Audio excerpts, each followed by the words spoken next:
அண்ணா IAS academy சாதனையாளர்களின் சங்கம். வருங்கால அரசு அதிகாரிகள் அனைவருக்கும் வணக்கம். நான் உங்கள் பொன்வேல் பாண்டியன், நடப்பு நிகழ்வுகள் ஆசிரியர்.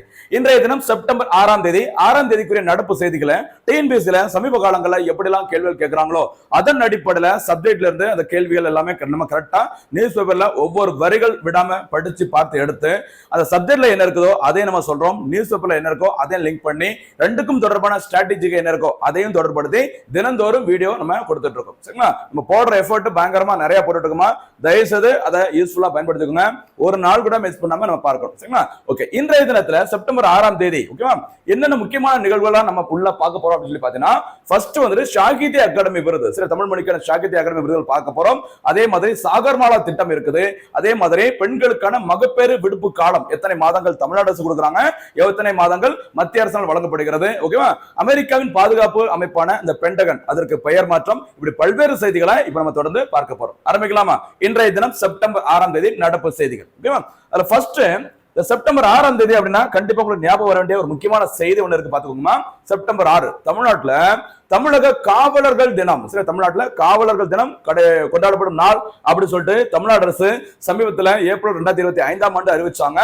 அந்த டேட் என்னைக்கு அப்படின்னு பாத்தீங்கன்னா செப்டம்பர் மாதம் 6ஆம் தேதி. சரி, அப்போ செப்டம்பர் 6னா நமக்கு என்ன ஞாபகம் வர வேண்டும்? தமிழக காவலர்கள் தினம். சரியா? இந்த டேட் எதற்காக அவ்வாறு அறிவிக்கப்பட்டது அப்படின்னு சொல்லி பாத்தீங்கன்னா 1859 சரி 1859 செப்டம்பர் 6ஆம் தேதி அன்றைய தினத்துலதான் இந்த மெட்ராஸ் மாகாணத்தின் அந்த காவல் சட்டம், சரியா அப்ப மாகாணம் தானே, இப்பதான் மாநிலம், இந்த மெட்ராஸ் மாகாணத்தின் காவல் சட்டம் நிறைவேற்றப்பட்ட நாள் தான் இந்த செப்டம்பர் 6 1859. ஓகேவா?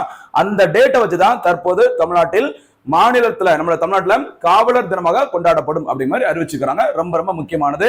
அதே மாதிரி தமிழ்நாடு காவல்துறை தொடர்பான இன்னொரு கூடுதலான செய்தி என்ன சொல்லி பாத்தீங்கன்னா 2009ஆம் ஆண்டு 2009ஆம் ஆண்டிற்கான மத்திய அரசு, அதாவது இந்திய குடியரசுத் தலைவரால் வழங்கப்படும் நிஷான் விருதுன்னு சொல்லுவாங்க, அல்லது பிரசிடென்ட்ஸ் கலர் அவார்டு அப்படின்னு சொல்லுவாங்க. சரிங்களா? சிறந்த மாநில காவல்துறைக்கு வழங்கப்படும் விருது தான் இந்த நிஷான் விருது. அந்த விருது 2009ஆம் ஆண்டிற்கான விருது 2022ஆம் ஆண்டு அன்று மத்திய அரசினால் நம்முடைய தமிழ்நாடு காவல்துறைக்கு வழங்கப்பட்டது. சரிங்களா? ரொம்ப ரொம்ப முக்கியமான செய்தி சொல்லியிருக்கும், கவனமா இருங்க. செப்டம்பர் 6 மறக்க கூடாது. இந்த நிஷான் என்ற இந்த பிரசிடென்ட்ஸ் கலர் அவார்டை மறந்துடாதீங்க, ரொம்ப ரொம்ப முக்கியமானது. சரியாமா? அடுத்து பார்க்கலாம் இன்றைய செய்தித்தாள்களில் இடம்பெற்ற முக்கியமான செய்திகள். ஓகேவா?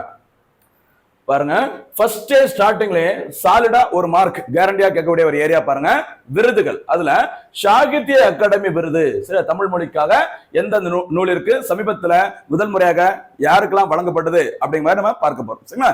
இன்றைய செய்தித்தாள் இடம்பெற்றதுனால ஓகேவா வெங்கடாச்சலபதி அவர்களை பத்தி ஒரு செய்தியில நிறைய சொல்லியிருந்தாங்க. அதனால அவங்கள பத்தியும் அவங்களோட தொடர்புடைய இந்த சாகித்ய அகாடமி விருது தொடர்பாகவும் நம்ம மொத்தமா பார்க்கலாம். சரிங்களா? பாருங்க, சாகித்ய அகாடமி விருதானது இந்தியாவில் பார்த்தீங்கன்னா மொத்தம் 24 மொழிகளுக்கு வழங்கப்பட்டு வருகிறது. சரிங்களா? அந்த 24 அப்படிங்கிறது எப்படி சொல்லுவாங்க அப்படின்னா 22 அங்கீகரிக்கப்பட்ட மொழிகள் பிளஸ் 2 அப்படிங்கிறது இங்கிலீஷ் மற்றும் ராஜஸ்தானி. சரியா? இங்கிலீஷ் மற்றும் ராஜஸ்தானி சேர்த்து மொத்தத்தில் 24 மொழிகளுக்கு சாகித்ய அகாடமி விருதுகள் வழங்கப்பட்டு வருகிறது. சரிங்களா? 1954ஆம் ஆண்டு இந்த விருது உருவாக்கப்பட்டது. 1955ஆம் ஆண்டு முதல் இந்த விருது வழங்கப்பட்டு வருகிறது. சரியா? பொதுவாக சாகித்ய அகாடமி விருதுக்கு பாத்தீங்கன்னா 1 லட்சம் ரூபாய் பரிசு தொகை கொடுக்குறாங்க. சரிங்களா? இப்ப நம்ம பார்க்க போறது தமிழ் மொழிக்கான இந்த சாகித்ய அகாடமி விருதுகளை பார்க்கலாம். சரிங்களா? பாருங்க, முதல் முறையாக 1955ஆம் ஆண்டு அன்று இந்த சாகித்ய அகாடமி விருதானது தமிழ் மொழிக்காக யார் பெற்றிருக்காங்கன்னு சொல்லி பாருங்க. ஃபர்ஸ்ட் பாத்தீங்கன்னா ரா.வி. சேதுப்பிள்ளை அவர்களுக்கு தான் முதல் முறையாக தமிழ் மொழிக்கான சாகித்ய அகாடமி விருது வழங்கப்பட்டது. அவருடைய சிறந்த கட்டுரை தொகுப்பின் பெயர் தமிழ் இன்பம். தமிழ் இன்பம் என்ற ஒரு கட்டுரை தொகுப்பிற்காக தான் முதல் முறையாக தமிழ் மொழிக்காக சாகித்ய அகாடமி விருது பெற்றவர் யாரு? ரா.வி. சேதுப்பிள்ளை அவர்கள். ஓகேவா? சரி, அடுத்து நம்ம கொஞ்சம் லேட்டஸ்டா உள்ள ஒரு 4 ஆண்டுகளுக்குரிய இந்த சாகித்ய அகாடமி விருதை பார்க்கலாம். சரியா? ஃபர்ஸ்ட் பாருங்க 2021ஆம் ஆண்டிற்கானது. சரியா? சாகித்ய அகாடமி விருது 2021ஆம் ஆண்டு யாருக்கு வழங்கப்பட்டது அப்படின்னு சொல்லி பாத்தீங்கன்னா அம்பை என்று அழைக்கப்படும். சரி, அம்பை. இந்த இடத்துல ஒரு போனஸ் கேள்வி கேட்கணுமா? அம்பை என்பது அவங்களுடைய சிறப்பு பெயர். அம்பை அவர்களுடைய நிஜமான பெயர் என்ன? அது பதில சொல்ல பார்க்கலாம். போனஸ் கேள்வியா? அம்பை அவர்களின் நிஜமான உண்மையான பெயர் என்ன அப்படிங்கறத பதில சொல்ல. ஓகேவா? அம்பை அவர்களுக்கு சிவப்பு கழுத்துடன் ஒரு பச்சை பறவை, சரி சிவப்பு கழுத்துடன் ஒரு பச்சை பறவை என்ற ஒரு சிறுகதை தொகுப்பிற்காக தான் 2021ஆம் ஆண்டிற்கான சாகித்ய அகாடமி விருது வழங்கப்பட்டுள்ளது. சரி, சிவப்பு கழுத்துடன் ஒரு பச்சை பறவை. கிட்டத்தட்ட அது என்னது? கிளி. அப்படிதானமா? இந்த கிளி, சரி கிளி தான் பச்சையா இருக்கும், கழுத்துல சிவப்பா இருக்கும். சரி, கிளின்னு வச்சிருந்தா ஈஸியா இருந்திருக்கும். நமக்கு பேர் வச்சிருக்காங்க சிவப்பு கழுத்துடன் ஒரு பச்சை பறவை. சரியா? அது ஒரு சிறுகதை தொகுப்பு. அவருடைய ஆசிரியர் அம்பை அவர்கள். அம்பை அவர்களுடைய ஏறு பெயர் என்னங்கிறத போனஸ் கேள்வியா பதில சொல்லுங்க. ஓகேவா? இது 2021ஆம் ஆண்டிற்கானது. அடுத்து 2022ஆம் ஆண்டிற்கான சாகித்ய அகாடமி விருது தமிழ் மொழிக்காக யாருக்கு வழங்கப்பட்டது சொல்லி பாருங்க. மூரா, சரியா, ராஜேந்திரன் அவர்களுக்கு வழங்கப்பட்டது. அவருடைய ஒரு புதினம், சரியா, ஒரு புதினத்திற்காக இந்த விருது கொடுத்திருக்காங்க.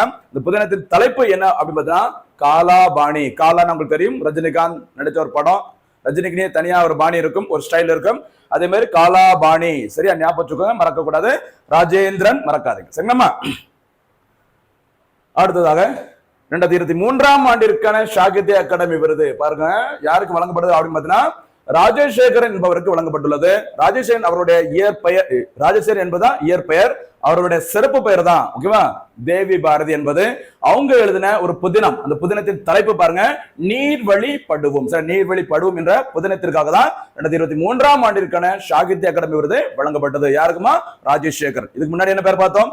ராஜேந்திரன் அவர்களுக்கு 2022ஆம் ஆண்டு, 23ஆம் ஆண்டு ராஜசேகரன் அவர்களுக்கு. மறக்காதீங்க, அந்த பேரை பார்த்து கன்ஃபியூஸ் ஆகக்கூடாது, அதுக்காக சொல்றேன், சரியா. அடுத்து கடைசியாக அதாவது 2024ஆம் ஆண்டு இந்த சாகித்ய அகாடமி விருது, சரியா, யாருக்கு வழங்கப்பட்டுள்ளது அப்படின்னு சொல்லி பாத்தீங்கன்னா ரா வெங்கடாச்சலபதி அவர்களுக்கு. சரிங்களா, இவங்க தான் இந்த தினத்துல செய்தித்தாள் இடம்பெற்று இருந்தாங்க. அதனாலதான் இவங்க தொடர்புடைய இந்த சாகித்ய அகாடமியை மொத்தமா தொகுத்து கொடுத்திருக்கும். சரிங்களா, அதனால யாருக்கு நம்ம தேங்க்ஸ் சொல்லிக்கலாம்? வெங்கடாச்சலபதி அவர்களுக்கு தேங்க்ஸ் சொல்லிக்கலாம். ஓகேவா, பாருங்க வெங்கடாச்சலபதி அவர்கள் எழுதிய ஒரு ஆய்வு நூல், சரியா, ஒரு ஆய்வு நூலின் தலைப்பு என்ன அப்படின்னு பாத்தீங்கன்னா திருநெல்வேலி எழுச்சியும் வ.உ.சி.யும் 1908. சரி, அந்த தலைப்பை பார்த்துக்கோங்க, ரொம்ப முக்கியமானது. திருநெல்வேலி எழுச்சியும் வ.உ.சி.யும் இந்தியா சுதந்திர போராட்டத்துல ரொம்ப முக்கியமான பங்காற்றிய ஒரு பகுதி அப்படின்னு சொல்லினா இந்த திருநெல்வேலி, பாளையங்கோட்டை அந்த மாதிரி சொல்லலாம். அந்த ஏரியை வச்சு ஒரு சூப்பரா ஒரு ஆய்வு நூலை எழுதியவர் தான் வெங்கடாச்சலபதி அவர்கள். இந்த புத்தகத்தின் தலைப்பு திருநெல்வேலி எழுச்சியும் வ.உ.சி.யும். எந்த வருஷம்?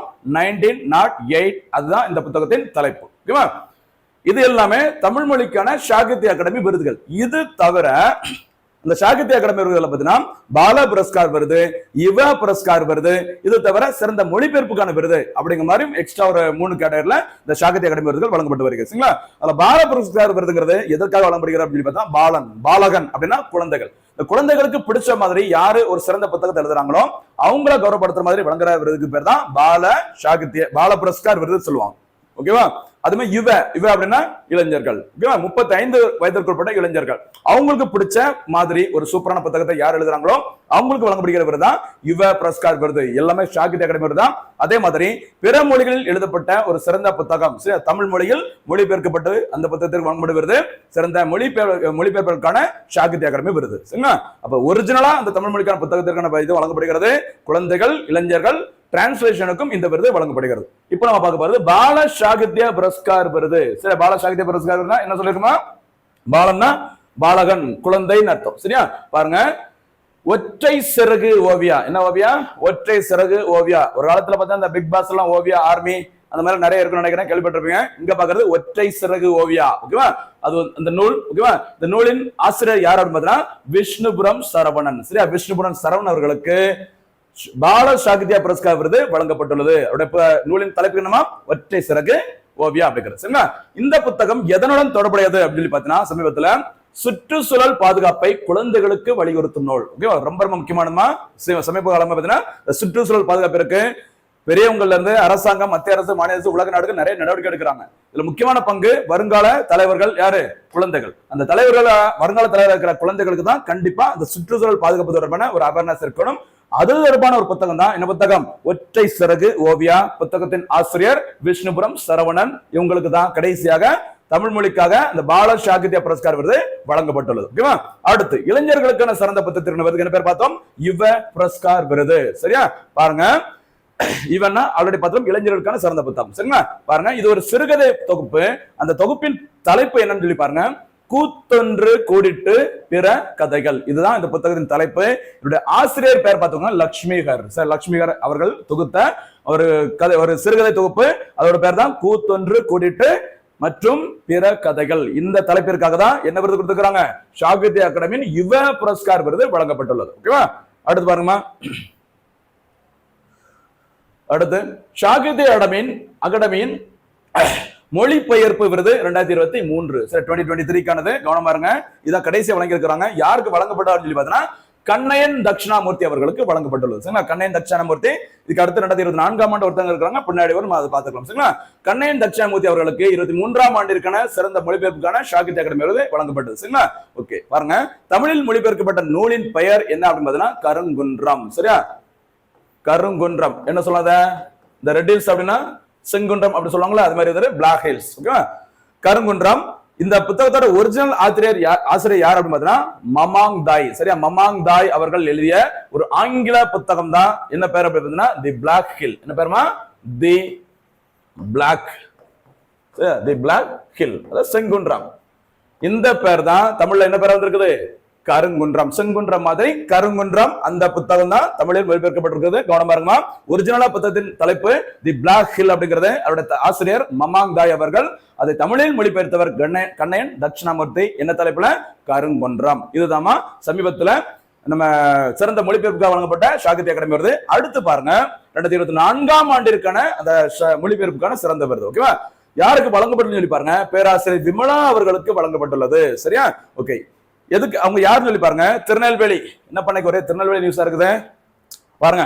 திருநெல்வேலி, சரியா, சென்ட் சேவியர்ஸ் காலேஜ் சொல்லுவாங்களா, தூய சவேரியார் கல்லூரி தமிழ் துறை பேராசிரியர் விமலா அவர்களுக்கு தான் 2024ஆம் ஆண்டிற்கான சிறந்த மொழிபெயர்ப்புக்கான சாகித்ய அகாடமி விருது தமிழ் மொழிக்காக வழங்கப்பட்டுள்ளது. சரிங்களா? சரி, என்ன புத்தகம் அப்படிங்கறது பாருங்கம்மா. பாருங்க, அவங்க மொழிபெயர்த்து எந்த தலைப்பில் அந்த புத்தகத்தை வெளியிட்டாங்க அப்படின்னு பார்த்தீங்கன்னா எனது ஆண்கள் எழுதுனாங்க விமலா அவர்கள். ஓகேவா? புத்தகத்தின் தலைப்பு எனது ஆண்கள். ஓகேவா? இந்த புத்தகத்தை ஒரிஜினலா யார் எழுதியிருந்தாங்க அப்படின்னு பாத்தீங்கன்னா மலையாள எழுத்தாளர் நளினி ஜமிலா அவர்கள். சார், நளினி ஜமிலா அவர்கள் என்ன தலைப்புல எழுதினாங்க அப்படின்னா எந்த ஆண்கள். சரி, எந்த ஆண்கள், தமிழ்ல எனது ஆண்கள். கவனமா இருங்க. சரிமா? அப்போ மலையாள எழுத்தாளர் நளினி அவர்கள் எழுதிய எந்த ஆண்கள் என்ற புத்தகத்தை தமிழில் எனது ஆண்கள் என்ற பெயரில் மொழிபெயர்த்த விமலா அவர்களுக்கு தான் 2024ஆம் ஆண்டிற்கான சிறந்த மொழிபெயர்ப்புக்கான சாகித்ய அகாடமி விருது வழங்கப்பட்டுள்ளது. கவனமா இருக்கு. சரியாமா? அப்ப நம்ம இதுவரைக்கும் என்ன பார்த்திருக்கோம்? சாகித்ய அகாடமி விருது. கண்டிப்பா இதுல நிறைய கேள்வி கேட்பாங்க. என்ன ஒரு விஷயம் தெரிஞ்சுக்கோங்க, நம்ம லேட்டஸ்டா உள்ளதும் ஃபர்ஸ்ட் உள்ளதும் நம்ம இதுல சொல்லியிருக்கோம். நடுவுல ரொம்ப புகழ்பெற்ற சில பொருள் முக்கியமான ஒரு எழுத்தாளர்கள் நிறைய பேர் இருக்கிறாங்க, வைரமுத்து அவர்கள், அந்த மாதிரி நிறைய பேர் இருக்கிறாங்களா, அந்த மாதிரி குறிப்பிடத்தக்க நபர்களுடையும் பேரை நல்லா படிச்சுக்கோங்க.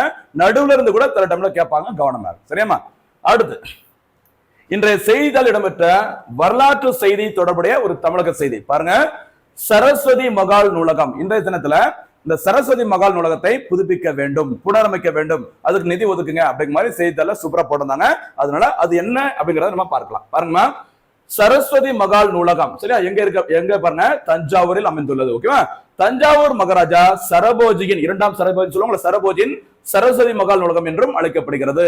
இது இந்தியாவில் தமிழ்நாட்டில் தஞ்சாவூரில் அமைந்துள்ளது. சரி, தஞ்சாவூரில் அமைந்துள்ளது. இது ஆசியாவின் மிக பழமையான நூலகங்களில் ஒன்றாகும். சரி, ஆசியாவின் மிக பழமையான நூலகங்கள் ஒன்றுதான் இந்த தஞ்சாவூர்ல இருக்கிற சரஸ்வதி மகால் நூலகம். யாரால் உருவாக்கப்படுமா?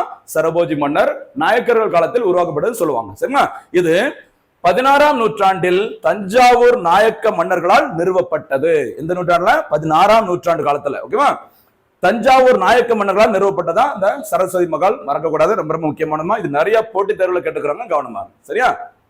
ஓகே, இந்த இடத்துல போனஸ் கேள்வி கேட்கட்டுமா? இது ஏற்கனவே நூலகம் தொடர்பா நம்ம ஷார்ட்ஸ் கூட போட்டிருக்கோம், ஒரு சிறப்பு வீடியோ கூட நம்ம ஒரு நாள் போட்டிருந்தோம். வீடியோவை நம்ம தொடர்ந்து பார்த்தவங்களுக்கு கண்டிப்பா தெரிஞ்சிருக்கும். இந்தியாவின் மிக பழமையான நூலகம் எது? ஒரு கேள்வி. சரியா? அடுத்து, இந்தியாவில் மிக மிக பெரிய நூலகம் எது? அது வந்து 2வது கேள்வி. 3வது கேள்வி போனஸ் கேள்வியா வச்சுக்கோங்க. சரிங்களா? அண்ணா நூற்றாண்டு நூலகம் எப்போது திறக்கப்பட்டது? அது ஒரு போனஸ் கேள்வி. 4வது முக்கியமான ஒரு போனஸ் கேள்வி என்ன அப்படின்னு சொல்லி பார்த்தீங்கன்னா கலைஞர் நூற்றாண்டு நூலகம் முதல் முறையாக எங்கு எந்த தேதியில் திறக்கப்பட்டது? 4 கேள்வி சேர்த்து போனஸா சொல்ல பார்க்கலாம். தொடர்ந்து நம்ம வீடியோ பார்த்திருந்தவங்க சாலிடா இதற்கு பதில் சொல்ல முடியும். கவனம் பாருங்க. சரியாமா? ஓகே, அடுத்து பாருங்க, இந்த நூலகத்துல என்ன சிறப்புன்னு சொல்லி பாருங்க. மேலும் தமிழ் மற்றும் சமஸ்கிருதம் மற்றும் இந்தியாவில் சில பூர்வீக மொழிகளின் குறிப்பாக தெற்கு பிராந்திய மொழிகள் எழுதப்பட்ட பனை ஓலை கையெழுத்து பிரதிகள் மற்றும் காகிதங்களின் அரிய தொகுப்பை காட்சிப்படுத்துகிறது இந்த நூலகம். சரிங்களா? டிஎன்பிஎஸ்ல நிறைய அந்த கொஸ்டின்ஸ் வந்துட்டு இந்த மாதிரி பழைய விஷயங்கள் வந்து கேட்கறாங்க. அதாவது ஓலைச்சுவடிகள் இருந்தாலும் சில கொஸ்டின்ஸ் எல்லாம் வருது அப்படின்னு சொன்னாங்கல்ல, வேணும்னா தேடி கண்டுபிடிச்சு படிங்க பார்க்கலாம். ஓகேவா? அடுத்து பாருங்க, 1918ஆம் ஆண்டு இந்த சரஸ்வதி மகால் நூலகமானது பொதுமக்களுக்காக திறக்கப்பட்டது. சரியா? அந்த பழைய முன்னாடியே தொடர்ந்திருந்தாலும் சரி, பொதுமக்களுக்காக இந்த சரஸ்வதி மகால் நூலகம் திறக்கப்பட்டது எந்த வருஷம் தான்? 1918 மறந்தரை. 1918 மறக்க கூட. சரியாமா? அடுத்து பாருங்க, முக்கியமான ஒரு சுகாதாரம் தொடர்பான ஒரு முக்கியமான ஒரு செய்தி. சரியா? இந்த ஏரியால வந்து அடிக்கடி தேர்வுகளை நிறைய வாட்டி கொஸ்டின்ஸ் கேட்டுக்கிறாங்க. பாருங்கம்மா, அரசு ஊழியர்களுக்கு மகப்பேறு விடுப்பு. ஓகேவா? அதாவது இந்த பிரெக்னாண்டா இருக்கிற அல்லது குழந்தை பெற்றுக்கிட்ட அந்த மகளிருக்கு தமிழ்நாடு அரசு, மத்திய அரசு எவ்வளவு நாட்கள் வந்து விடுமுறை வழங்குறாங்க. சரியா? ஊதியத்துடன் கூடிய விடுப்பு. ஓகேவா? ஃபர்ஸ்ட் பாருங்க, தமிழ்நாடு தொடர்பான செய்தி. திருமணமான அரசு பெண் பணியாளர்களுக்கு மகப்பேறுக்காக 9 மாத காலமாக இருந்தது. சரி, மகப்பேறு விடுப்பு காலம் தமிழ்நாட்டில் எவ்வளவு இருந்ததுமா? 9 மாத காலம். தற்போது அதற்கான விடுப்பு காலம் ஜூலை 1, 2021 முதல், அதாவது தற்போதைய முதல்வர் மு க ஸ்டாலின் அவர்கள் முதல்வராக பதவியேற்ற பிறகு கண்டிப்பா அப்படிதான் கேட்பாங்க. கவனம் பாருங்க, ஜூலை 1, 2021 முதல் ஓராண்டு காலமாக, அதாவது 12 மாதமாக மகளிருக்கான இந்த மகப்பேறு விடுப்பு காலம் நீட்டிக்கப்பட்டுள்ளது. ரொம்ப ரொம்ப முக்கியமானது. எந்த டேட் முதல் சொல்லி கேட்கலாம்? ஜூலை 1, 2021 முதல். அப்பதான் டிஎம்கே ஆட்சிக்கு வந்தாங்க, அதனால கூட கேட்க வாய்ப்பு இருக்குது. கவனமா இருக்கு. சரியா? ஓகே. அடுத்து மத்திய அரசு. இந்த மத்திய அரசின் மகப்பேறு விடுப்பு காலம் பாருங்க. மத்திய அரசானது இந்த அரசு பெண் ஊழியர்களுக்கு முதல் குழந்தை பிறப்பதற்கு முன்னர் மற்றும் பின்னர் சேர்த்து மொத்தம் 26 வாரங்கள் மகப்பேறு விடுப்பு வழங்குகிறது. சரியா? குழந்தை பிறக்கிறதுக்கு முன்னாடியும் பின்னாடி சேர்த்து மொத்தம் 26 வாரங்கள். கவனமா இருங்க. சரியா? இரண்டாவது குழந்தை, இது முதல் குழந்தை. இரண்டாவது குழந்தை 2 அல்லது அதற்கு மேற்பட்ட குழந்தைகளை கொண்ட ஒரு பெண்ணுக்கு 12 வாரங்கள் மகப்பேறு விடுப்பு வழங்கப்படும் சொல்லியிருக்கிறான். இது ஏன் இந்த தினத்துல செய்தித்தாள் இடம்பெற்றது அப்படின்னா, இங்க முதல் குழந்தை, இரண்டாவது குழந்தைக்கு தான் நீங்க மகப்பேறு விடுப்பு காலத்தை பத்தி சொல்லியிருக்கீங்க. மூணாவது குழந்தைய ஒருத்தங்க பெற்றுக்கிட்டாங்க அப்படின்னா அவங்களுக்கு மகப்பேறு தொடர்பாக நீங்க எதுவுமே சொல்லல, இதெல்லாம் சரி கிடையாது அப்படிங்கிற மாதிரி உயர் நீதிமன்றம் இந்த தினத்துல ஒரு தீர்ப்புல சொல்லியிருந்தாங்க. அதுக்குதான் நம்ம மத்திய அரசு, மாநில அரசு அந்த மகப்பேறு விடுப்பு காலத்தை எவ்வளவு நாள் கொடுக்குறாங்க அப்படிங்கிறத தேடி கண்டுபிடிச்சு சேர்த்து கொடுத்துருக்கோம். பயன்படுத்திக்கோங்க மக்களே, கவனமா இருங்க, விட்டுறாதீங்க. அடுத்து முக்கியமான ஒரு பொருளாதார செய்தி பாருங்க. எக்கனாமிக் நியூஸ் பாருங்க. இந்தியாவின் முதல் Tesla car showroom. Sir, Tesla அப்படிங்கிறது தெரிஞ்சுக்க நினைக்கிறேன். Elon Musk. ஓகேவா? எலான் மஸ்க் அப்படின்னா அமெரிக்கா நாட்டை சேர்ந்தவர். ஓகேவா? ஸ்பேஸ் எக்ஸ் நிறுவனத்தின் தலைவர். சரிங்களா? அதே மாதிரி இந்த டெஸ்லா அப்படிங்கிற அந்த கார், ஓகே, கார் நிறுவனத்தின் தலைவரும் அவர் தான். மின்சார வாகன உற்பத்தி கலக்கிட்டு இருக்கிற ஒரு நபரும் அவர் தான். அந்த டெஸ்லா நிறுவனத்தின் அந்த காரோட ஷோரூம், தயாரிப்பு ஆலை கிடையாது, அந்த ஷோரூம், விற்பனையகம் அப்படி சொல்ற அந்த ஷோரூம் ஆனது இந்தியாவில முதல் முறையாக எங்கு திறக்கப்பட்டது அப்படின்னு பாருங்க. இந்தியாவில் எலான் மஸ்கின் டெஸ்லா கார் நிறுவனம் தனது முதல் கார் விற்பனையகத்தை, இந்த ஷோரூமை மும்பையில் திறந்துள்ளது. சரிங்களா? இது ஒரு நியூஸ். கவனமா இருக்குமா? கவனமா இருக்கும். ஓகேவா? ஏன்னா வெளிநாட்டுல இருந்து நிறைய நிறுவனங்கள் தொழிற்சாலைகளையோ அல்லது நிறுவனங்களையோ தொடங்குறாங்க. ஓகேவா? இதே மாதிரி ஷோரூம் கூட தொடங்கி இருக்கிறாங்க. பெரிய லெவல்ல வெளிநாடுகள் முதலீடு இந்தியாவுக்குள்ள வருது. அதை காட்டுறதுக்காக சில கொஸ்டின்ஸ்ல வரும். கவனமா இருக்கும். அடுத்து, இந்தியாவின் முதல் ஐபோன் தயாரிப்பு ஆலை. சரி, ஐபோன், ஆப்பிள் அந்த ஐபோன் ஆனது தயாரிப்பு ஆலை இந்தியாவில் முதல் முறையாக எங்க தொடங்கப்பட்டது அப்படின்னு பாருங்க. ஓகேவா? இந்தியா முதல் ஐபோன் தயாரிப்பு ஆலை டாடா நிறுவனத்தினால் நிறுவப்பட்டுள்ளது. எங்க அப்படின்னு சொல்லி பாத்தீங்கன்னா பெங்களூரு. அப்போ இந்தியாவிலே முதல் முறையாக ஐபோன் தயாரிப்பு ஆலை திறக்கப்பட்டுள்ள இடம் பெங்களூரு. மறந்துடாதீங்க. அதோட பேக்ரவுண்ட் பாருங்க. பெங்களூரு அருகே உள்ள விஸ்ட்ரான் நிறுவனத்தின் ஆலையை வாங்கியதன் மூலம் ஐபோன் உற்பத்தியில் முதல் இந்திய நிறுவனமாக மாறியுள்ளது எது? டாடா. அப்ப இந்தியாவில் ஐபோனை தயாரிக்கிற ஆலை பெங்களூர்ல இருக்குது. அதை உருவாக்கியுள்ளது டாடா நிறுவனம். மறந்துடாதீங்க, ரொம்ப ரொம்ப முக்கியமானது. சரிங்களா? ஓகே. இந்த ஆலையானது, அந்த ஐபோன் தயாரிப்பு ஆலையானது தமிழ்நாட்டின் ஓசூர் பகுதியிலும் விரிவுபடுத்தப்பட்டு வருகிறது. அதாவது இந்த ஐபோனுக்கான அந்த உதிரி பாகங்கள் அந்த ஆலையானது எங்கு உருவாக்கப்பட்டு வருகிறது? ஓசூரில் உருவாக்கப்பட்டு வருகிறது. ரொம்ப ரொம்ப முக்கியமானது. சரிங்களா? அடுத்ததாக ஐக்கிய நாடுகள் சபை தொடர்புடைய ஒரு செய்தி பாருங்க. இந்த தினத்துல செய்தித்தாளில் இடம்பெற்ற ஒரு முக்கியமான செய்தி. ஐநாவிற்கான இந்தியாவின் நிரந்தர பிரதிநிதி 2025ஆம் ஆண்டு யார் அப்படின்னா பர்வதனேனி ஹரிஷ். பர்வதனேனி ஹரிஷ் அவர்கள் தான் தற்போது ஐக்கிய நாடுகள் சபை, யுனைடெட் நேஷனுக்கான இந்தியாவோட பெர்மனன்ட் ரெப்ரசன்டேட்டிவா இருக்கிறாங்க. கவனமாங்க. அது ஏன் வந்து நிரந்தர பிரதிநிதி சொல்றாங்கன்னா, இப்போ ஒரு நிதி ஆணையம் அப்படின்னா 5 ஆண்டுகள், பிரதமர் அப்படின்னா 5 ஆண்டுகள் பதவிக்காலம், ஓகேவா, எம்எல்ஏ எம்பினா 5 ஆண்டுகள், அப்படி பதவிக்காலம் வரையறுக்கப்பட்டிருந்தா எல்லாமே தற்காலிகமான பதவி. இந்த நிரந்தர பிரதிநிதி, பெர்மனன்ட் ரெப்ரசன்டேட்டிவ் ஏன் சொல்றாங்க அப்படின்னா, இந்திய அரசனால இந்த ஐநாவின் நிரந்தர உறுப்பினருக்கான அந்த பதவிக்காலம் வரையறுக்கப்பட்டிருக்காது. விருப்பப்படுற வரைக்கும் வச்சிருப்பாங்க. அதனால அதுக்கு என்ன பேரு? நிரந்தர பிரதிநிதி சொல்லுவாங்க. அந்த வகையில ஐநாவிற்கான இந்தியாவின் நிரந்தர பிரதிநிதியாக தற்போது பதவி இருப்பவர் ஹரிஷ் அவர்கள். மறந்துடக்கூடாது. சரிங்களா? ஓகே. அடுத்து அதே மாதிரி ஐநாவிற்கான இந்தியாவின் முதல் பெண் நிரந்தர பிரதிநிதியாக இருந்தவர் யாருன்னு பாத்துக்கோங்க. ஐஎஃப்எஸ் அதிகாரியாக இருந்த ருச்சிரா கம்போஜ் அவர்கள். எந்த வருஷம்? 2022ஆம் ஆண்டு. இப்படியும் கேட்பாங்கம்மா, பழசு நினைச்சு விட்டுறாதுங்க. சில முக்கியமான விஷயங்கள் இந்தியாவின் முதலாக அப்படின்னு வந்தா எதனால கொஞ்சம் பழசா தேடிப்படுங்க. அதான் ஸ்ட்ராட்டஜிக்னு சொல்றது. ஓகேவா? அப்ப ஐக்கிய நாடுகள் சபைக்காக இந்தியாவிலிருந்து நிரந்தர பிரதிநிதியாக இருந்த முதல் பெண் அப்படின்னு கேட்டா யார் சொல்லணும்? நம்ம ருச்சிரா கம்போச் அவர்கள். தற்போது இந்த பதவியில் இருப்பவர் பர்வதனேனி ஹரிஷ் அவர்கள். மறக்காதீங்க, சரியாமா? அடுத்ததாக ஒரு முக்கியமான ஒரு அறிக்கை பாருங்க, ஒரு ரிப்போர்ட். ஓகேவா? மரணம் ஏற்படுவதற்கு சரியா, மரணம் ஏற்படுவதற்கான காரணங்கள் அடங்கிய அறிக்கை 2021-23 சரியா. 2021ஆம் ஆண்டு முதல் 2023 காலகட்டத்தில் மரணங்கள் ஏன் ஏற்படுகிறது அதற்கான ஒரு ஆய்வறிக்கை நம்ம பார்க்க போறோம். இந்த ஆய்வறிக்கை யார் வெளியிட்டாங்க அப்படின்னு சொல்லி பாருங்கம்மா. இந்திய பதிவாளர் ஜெனரல் மற்றும் மக்கள் தொகை கணக்கெடுப்பு ஆணையர் அலுவலகம். சில நேரங்களில் யாரால் வெளியிடப்பட்டதுங்கிற கூட ஒரு ஸ்டேட்மெண்ட் கொடுத்துருவாங்க, கவனமா இருங்க, நோட் பண்ணிக்கோங்க, சரியாமா? ஓகே, இந்த அறிக்கையின்படி 2021-23ஆம் ஆண்டு வரை நாட்டில் நோய்கள் காரணமாக ஏற்பட்ட மரணங்களில் தொற்றா நோய்களால், தொற்று நோய் கிடையாது, தொற்றா நோய்களால் சரி, அந்த கேன்சர் என்ன சொல்றது, இந்த பிளட் பிரஷர் சரி, நீரிழிவு நோய், இந்த மாதிரி தொற்றா நோய்களால் 56.7% சரியா.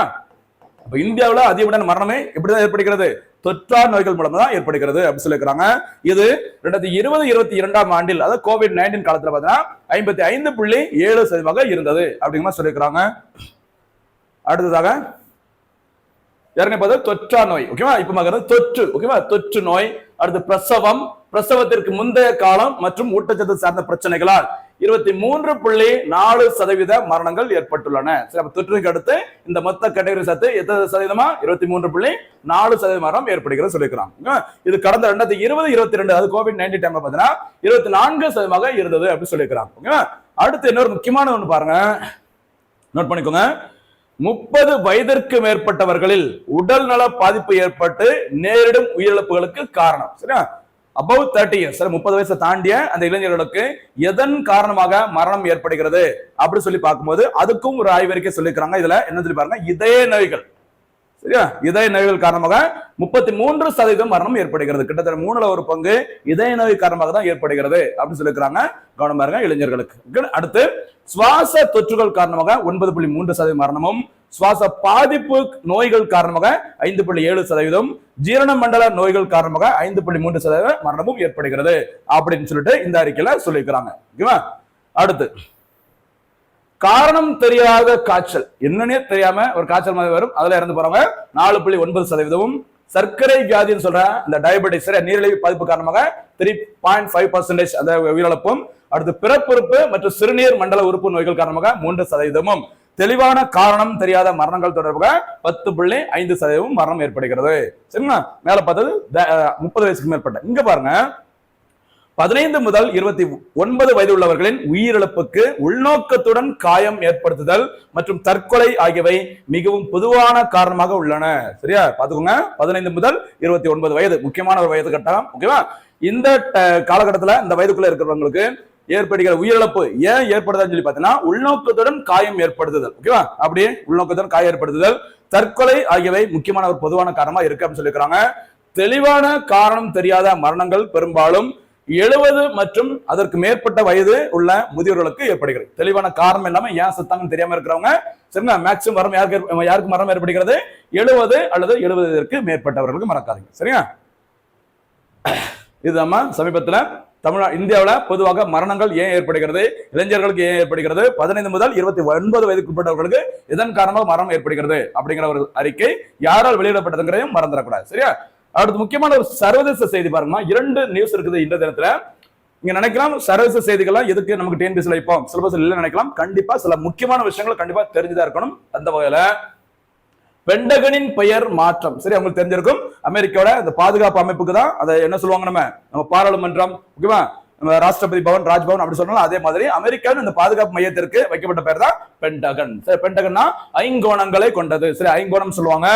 அமெரிக்க அதிபர் டொனால்ட் ட்ரம்ப் உங்களுக்கு தெரியும் நினைக்கிறேன். அமெரிக்க அதிபர் டொனால்ட் ட்ரம்ப் எந்த கட்சியை சேர்ந்தவர்?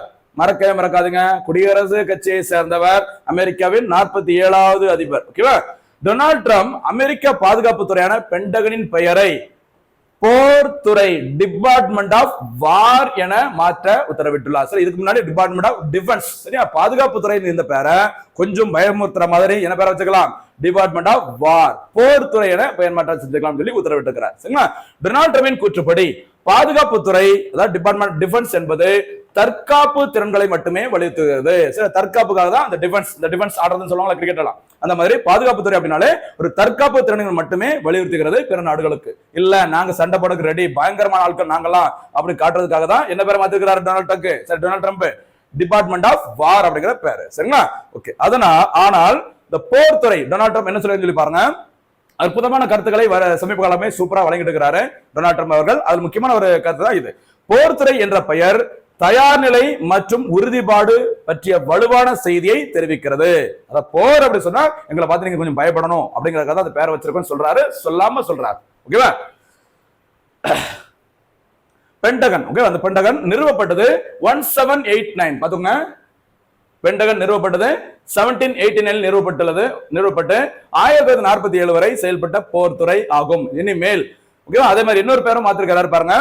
இனிமேல் பாதுகாப்பு செயலர் இந்த பீட்ஸ் ஹெக்ஸத் போர் செயலர் செக்ரட்டரி ஆஃப் வார் என்றும் அழைக்கப்படுவார். மொத்தத்துல வார் வார் வார் ஓகேவா, போர் போர் போர் இந்த புலிகேசி படத்தை எதனா வரல அந்த மாதிரி இந்த போர்ங்கிற வார்த்தையை பயங்கரமா இனி பயன்படுத்தணும். அப்பதான் எங்களை பார்த்து நீங்க கொஞ்சம் அந்த பழைய மாதிரி பயப்படுவீங்க அப்படிங்கிற மாதிரி ஒரு கருத்தை வச்சுக்கிட்டு தற்போதைய அமெரிக்க அதிபர் டொனால்ட் ட்ரம்ப் சில வார்த்தைகளை மாத்திருக்கிறார். சரிங்களா? இந்த பாதுகாப்புங்கிற வார்த்தைக்கு பதிலாக போர் அப்படிங்கிற வார்த்தை மாத்திருக்கிறாரு. அதே மாதிரி இந்த பென்டகனுக்கான பேரை அப்படி சூப்பரா மாத்திருக்கிறாரு. கவனமா இருங்க, பார்க்கலாம். சரிங்களா? ஏன்னா பென்டகன் அப்படின்னா கண்டிப்பா தெரிஞ்சிருக்கும் அமெரிக்காவோட பாதுகாப்பு அமைப்புங்கிற பேரு. இனிமே அந்த பேரு இருக்காது, கவனமா இருக்கு. சரியாமா? அடுத்து பாருங்க, என்ன ஒரு முக்கியமான ஒரு சர்வதேச செய்தி. தாய்லாந்து நாட்டின் புதிய பிரதமராக அனுதின், ஓகேவா, அதாவது நம்ம அண்டை நாடுகள், ஓகேவா, அமெரிக்கா, பிரான்ஸ், இங்கிலாந்து, அது மாதிரி பெரிய பெரிய முக்கியமான நாடுகள், சரி, நம்முடைய அண்டை நாடுகள், ஓகேவா, அவங்க எல்லாம் பாத்தீங்கன்னா கண்டிப்பா அங்க என்ன நடக்குறது கொஞ்சம் வாட்ச் பண்ணிட்டு தான் ரொம்ப நல்லது. தாய்லாந்து நாட்டின் புதிய பிரதமராக இந்த கட்சியோட பேர் பாருங்க, பும் ஜெய்தாய். என்ன பேரு? பும் ஜெய்தாய். சரி, பும் ஜெய்தாய் கட்சியின் அனுதின் சான்வி ராகுல், சரி, அனுதின் சான்வி ராகுல் தேர்வு செய்யப்பட்டுள்ளார். இதுக்கு முன்னாடி தாய்லாந்து நாட்டின் பிரதமராக இருந்தவர் பாத்துக்கோங்க ஜீனபத்ரா. ஜீனபத்ரா அவர்கள் தான் சமீபத்துல அந்த நாட்டின் உச்சநீதிமன்றத்தால் பதவி நீக்கம் செய்யப்பட்டாங்க. அவங்களுக்கு பதிலாக தான் புதிய பிரதமரை யார் தேர்ந்தெடுக்கிறாங்க? அனுதின் சான்வி ராகுல் அவர்கள், பும் ஜெய்தா கட்சியின் தலைவர். சரிங்களா? முக்கியமான நபர், கவனம் பாருங்க. இந்த நாட்டின் புதிய பிரதமர் தாய்லாந்து. அடுத்து முக்கியமான ஒரு விளையாட்டு செய்தி பாருங்க. இந்த தினத்துல மகளிர் ஆசிய கோப்பை ஹாக்கி போட்டி 2025. சரிங்களா? இந்த ஆசிய கோப்பை ஹாக்கி போட்டியானது ஆடவருக்கும் மகளிருக்கும் நடைபெற்று வருகிறது. ஆடவர் போட்டி வேற நாடு, மகளிர் போட்டி வேற நாடு. எங்க அப்படிங்கறத பார்க்கலாம். பாருங்க, 11வது மகளிர் ஆசிய கோப்பை ஹாக்கி போட்டி சரியா எங்கு தொடங்கியுள்ளதுன்னு சொல்லி பாருங்க. சீனா நாட்டில் உள்ள ஆங்சோ நகரில் தொடங்கியுள்ளது. எத்தனாவது? 11வது மகளிர் போட்டி நடைபெற்று வரும் நாடு சைனா. அதே மாதிரி 12வது ஆண்கள் ஆசிய கோப்பை ஹாக்கி போட்டி சரியா இந்தியாவின் பீகார் மாநிலத்தில் உள்ள ராஜ்கிர் நகரில் நடைபெற்று வருகிறது. 12வது ஆண்கள் மகளிர் ஹாக்கி போட்டி, சரி, ஆண்கள் ஹாக்கி போட்டி பீகார் மாநிலம். 11வது மகளிர் ஹாக்கி போட்டி சைனா, மறக்காதீங்க. சரியாமா? அடுத்ததாக ஒரு முக்கியமான ஒரு திட்டம் பாருங்கம்மா, பசுமை ஹைட்ரஜன் திட்டம். இன்றைய செய்தியில் இடம்பெற்றது. சில தூத்துக்குடியில அந்த பசுமை ஹைட்ரஜன் முன்னோடி திட்டம் இன்றைய தினத்துல நம்ம செய்தியில் இடம்பெற்றிருக்குது. அது நேற்றைய தினத்துல தொடங்கி வச்சிருக்காங்க. சரிங்களா? என்னன்னு சொல்லி பாருங்க. தூத்துக்குடியில் செப்டம்பர் 5 ஓகேவா, நம்ம தேசிய ஆசிரியர் தினம் சொல்லி பார்த்திருப்போம்ல, செப்டம்பர் 5 2025 அன்று தொடங்கப்பட்டது. எதுமா? பசுமை ஹைட்ரஜன் அந்த முன்னோட்ட திட்டம். சரிங்களா? கவனமா இருங்க. இது யார் தொடங்கி வச்சிருக்காங்கன்னு சொல்லி பாத்தீங்கன்னா மத்திய துறைமுகங்கள், கப்பல் போக்குவரத்து மற்றும் நீர்வழிகள் துறை அமைச்சராக தற்போது இருக்கிற சர்பானந்தா சோனாவால் அவர்கள் தூத்துக்குடியில் அமைந்துள்ள என்ன துறைமுகம்? வஉசி துறைமுகத்தில் பசுமை ஹைட்ரஜன் முன்னோடி தயாரிப்பு நிலையத்தை தொடங்கி வைத்தார். சமீபத்தில் தமிழ்நாட்டில் பசுமை ஹைட்ரஜன் முன்னோடி தயாரிப்பாலை தொடங்கப்பட்ட இடம் தூத்துக்குடி. எந்த துறைமுகத்துல? வஉசி துறைமுகம், மறக்காதீங்க. தொடங்கி வைக்கப்பட்ட நாள் செப்டம்பர் 5 2025. ஓகே. இந்த திட்டத்திற்கான மதிப்பீடு ரூபாய் 41,000 கோடி. இன்னும் கூடுதலா சில செய்திகளை சூப்பரா செட் பண்ணி கொடுத்திருக்கோம் பாருங்கம்மா. இந்த தேசிய பசுமை வீடு திட்டத்தின் திட்டம் தொடங்கப்பட்ட ஆண்டு 2023. அதே மாதிரி தேசிய கடல்சார் மேம்பாட்டு திட்டம் ரொம்ப ரொம்ப முக்கியமானதுமா. சரி, தேசிய கடல்சார் மேம்பாட்டு திட்டம் 2047. ஓகேவா? இப்படி கூட சொல்லிக்கலாமா? தேசிய பசுமை வீடு சொல்ல வேண்டாம், தேசிய பசுமை இயக்கம் போடணும். சரியா? தேசிய பசுமை இயக்கம் தொடங்கப்பட்ட வருஷம் 2023, மறக்க கூடாது. சரியா? நேஷனல் கிரீன் ஹைட்ரஜன் மிஷன் அப்படி சொல்லுவாங்க. தொடங்கப்பட்ட வருஷம் 2023. அதே மாதிரி இந்தியாவோட ஒரு தொலைநோக்கு திட்டம் ஒன்று இருக்குது. அதோட பேரு தேசிய கடல்சார் மேம்பாட்டு திட்டம் 2047. இந்தியா சுதந்திரம் பெற்ற 2047, மறக்க கூடாது. 2047 வேற நிலக்கு விக்ஷித் பாரத், மறக்காதீங்கமா. இந்தியா தற்போது வளர்ந்து வரும் நாடாக இருக்குது. அதை வளர்ந்த பாரதமாக, வளர்ந்த இந்தியாவாக, வல்லரசாக மாற்றுவதற்கு தான் என்ன பேரு, விக்ஷித் பாரத். இலக்கு ஆண்டு 2047. அதே வருஷத்துல தான் தேசிய கடல்சார் மேம்பாட்டு திட்டத்திற்கான இலக்கும் இருக்குது, மறக்காதீங்க. சரிங்களா? ஓகே, இதனோட தொடர்புடைய இன்னொரு பழைய திட்டம், அதை மறந்துடக்கூடாமா, சாகர் மாலா திட்டம் சொல்லுவாங்க. சரி, சாகர் மாலா அப்படின்னா கார்லண்ட் ஆஃப் தி சீ, சரி, கடலின் மாலை என்று அழைக்கப்படுகிற ஒரு திட்டம். ஜூலை 31, 2015 மத்திய அரசால் தொடங்கப்பட்டது. இந்த சாகர்மாலா திட்டம் என்பது எதற்காக பார்த்தீங்கன்னா, நாட்டின் தளவாடத்துறையின், சரியா, நாட்டின் தளவாடத்துறையின் திறனை மேம்படுத்துவதற்காக இந்திய அரசாங்கத்தின் ஒரு முன்முயற்சி. சரி, கடலோர பகுதியில் துறைமுகங்கள் மேம்பாட்டு வளர்ச்சி, அதுக்கப்புறம் இந்த கடலோர பகுதியில் இருக்கிற முக்கியமான அந்த உள்கட்டமைப்புகள் எல்லாமே சூப்பரா இருக்கணும், சாலை போக்குவரத்து இருந்து எல்லாமே நல்லா இருக்கணும் அப்படிங்கிறதுக்காக சாகர் மாலா திட்டம் தொடங்கப்பட்ட வருஷம் 2015. ரொம்ப ரொம்ப முக்கியமானது, கவனமா இருக்கு. சரியாமா?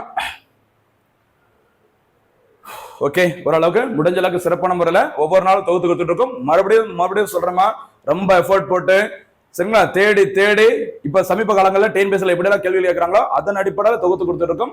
ஒரு நாள் கூட மிஸ் பண்ணாம ஃபுல் வீடியோ பாருங்க. வீடியோ மட்டும் பாக்குறது மட்டும் இல்லாம நடுவில் கேட்கிற போனஸ் கேள்விகள், இறுதி கேட்கிற இந்த சூப்பர் 6 கேள்விகள் எல்லாத்துக்குமே சிறப்பான முறையில் யார் பதில் சொல்றாங்களோ அவங்க சிறப்பான ஒரு என்ன சொல்றது, ஒரு சாதனையை விரைவில் படைப்பாங்க. சரிங்களா? ஓகே, கடைசியாக இந்த தினத்திற்கான சூப்பர் 6 கேள்விகள். முதல் சூப்பர் 6 கேள்வி, 2024ஆம் ஆண்டிற்கான சாகித்ய அகாடமி விருது தமிழ் மொழிக்காக யாருக்கு வழங்கப்பட்டது? இரண்டாவது கேள்வி, பசுமை ஹைட்ரஜன் திட்டம் எப்போது இந்திய அரசால் தொடங்கப்பட்டது? மூன்றாவது முக்கியமான சூப்பர் 6 கேள்வி, இந்திய முதல் ஐபோன் தயாரிப்பு ஆலை எங்கு திறக்கப்பட்டுள்ளது? முடிஞ்ச எந்த நிறுவனம்ங்கிறதையும் சேர்த்து சொல்லுங்க, சூப்பரா இருக்கும். அடுத்து, சாகர் மாலா திட்டம் எப்போது தொடங்கப்பட்டது? ஐந்தாவது கேள்வி, பென்டகன் என்பது எந்த நாட்டிற்கான ஒரு பாதுகாப்பு துறையின் பெயராகும்? ஓகேவா?